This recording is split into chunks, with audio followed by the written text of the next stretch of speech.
There are some endings the world prepares for. Cities fall, kings die, bloodlines vanish into dust.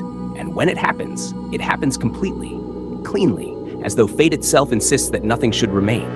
But sometimes something does, and what remains is not always meant to. Hecuba was once a queen, not in name alone, but in presence, in the quiet authority that bends a room before a word is spoken. She stood beside Priam, king of Troy, in a city that believed itself chosen, protected, eternal. She had sons, many, strong, radiant, destined for greatness. She had daughters, princes raised in silk and prophecy. She had a future that stretched forward without question. But even in the beginning, there was a fracture, a dream. Before Paris was born, Hecuba saw it, a vision that came not as a whisper, but as a warning carved into her bones. She saw herself give birth, not to a child, but to a burning torch. And from that flame, Troy crumbled. She woke with certainty. This child would destroy everything. So when Paris was born, soft and human and unaware of the weight placed upon him, Hecuba made a choice that only someone who still had everything could make. She let him go, left to die on a mountainside, abandoned to fate before fate could act. But fate does not accept being denied. Paris lived, he returned, and with him, the beginning of the end. The war did not arrive all at once. It crept in, through pride, through love, through a single choice that seemed at first small enough to survive. A stolen woman, a wounded honor, 1,000 ships answering a quiet insult. And then 10 years. 10 years of watching the horizon burn. 10 years of suns marching out and not returning. 10 years of hope thinning into something brittle and sharp. Hecuba endured it all. She watched Hector, her greatest son, the pillar of Troy, walk into battle again and again, carrying the weight of a city on his back. She watched him leave one last time, and she knew. There are moments when the world goes silent before it breaks, when something inside you recognizes the shape of what is coming and cannot stop it.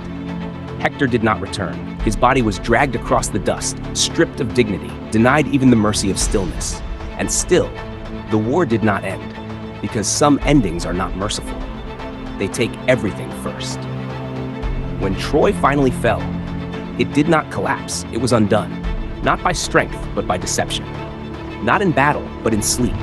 The horse stood at their gates, silent and waiting. A victory disguised as a gift, a lie carved from wood, and they brought it inside.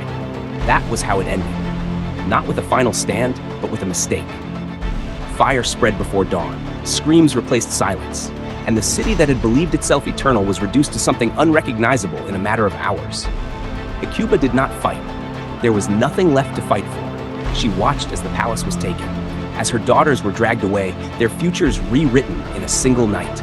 As her sons, those who remained, were cut down without ceremony, one by one, piece by piece, until there was nothing left that resembled a life. And still, she remained. Some deaths are swift, others are designed to be witnessed. Her daughter Polyxena was led to the grave of Achilles, not as a mourner, but as an offering. A life traded to satisfy a ghost. Hecuba watched her die, not in war, not in chaos, but in ritual, deliberate, unavoidable, as though even the dead demanded more from her. And then came the last cruelty, the one that stripped away whatever had endured until then. Her youngest son, Polydorus, had been sent away during the war, hidden, protected, trusted to an ally who had sworn to keep him safe.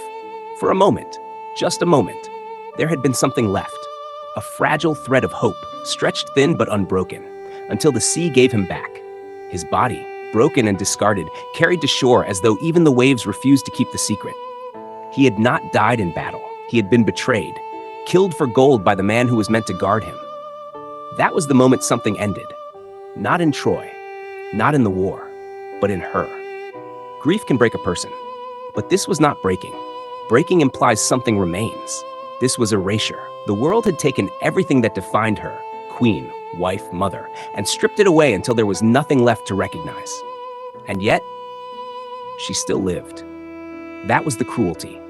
That was the impossibility. She had survived what no one was meant to survive, not because she was spared, but because she was forced to remain after being emptied of everything that made survival meaningful. And something in that emptiness began to change. There is a point where suffering stops being human, where it no longer pleads or mourns or hopes. It simply acts. Hecuba found the man responsible for her son's death.